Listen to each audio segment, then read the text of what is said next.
Tous les trains à l'arrêt et encore une fois des milliers de personnes bloquées pendant plusieurs heures gare Saint-Lazare. À l'origine de cette perturbation, un accident sur la voie impliquant un voyageur. Résultat, des milliers de passagers impatients coincés dans leur train descendent sur les voies, paralysant l'ensemble du trafic depuis Saint-Lazare. Dans la gare, les esprits s'échauffent. Plusieurs agents de la SNCF sont contraints de se replier dans un local d'accueil. Tout simplement, les agents sont rentrés, n'ont pas voulu répondre aux questions, donc ça fait que les usagers se sont énervés et ont commencé effectivement à taper aux portes, et puis ça a dégénéré au niveau des usagers à ras-le-bol.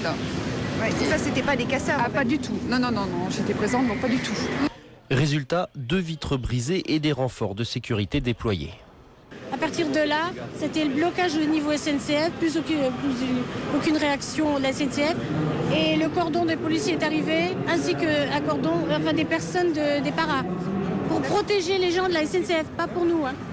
Après plus de 2 heures de blocage, les premiers trains quittent à nouveau Saint-Lazare. Les usagers courent pour avoir une place. La plupart d'entre eux sont excédés. Vous vous rendez compte, chaque jour c'est la même chose. Mais par contre, tous les mois, ils n'oublient pas de prélever les 122 € de carte orange qu'on paye. Et ça commence à devenir vraiment très dur et ça devient inadmissible. Ce nouvel incident intervient 10 jours après la grève surprise des agents de la SNCF qui avait provoqué la fermeture de la gare Saint-Lazare pendant presque une journée entière. Désormais, quand il y a une grève en France, personne ne s'en aperçoit. Désormais, quand il y a une grève en France, personne ne s'en aperçoit. Désormais, quand il y a une grève en France, personne ne s'en aperçoit. Désormais, quand il y a une grève en France, personne ne s'en aperçoit.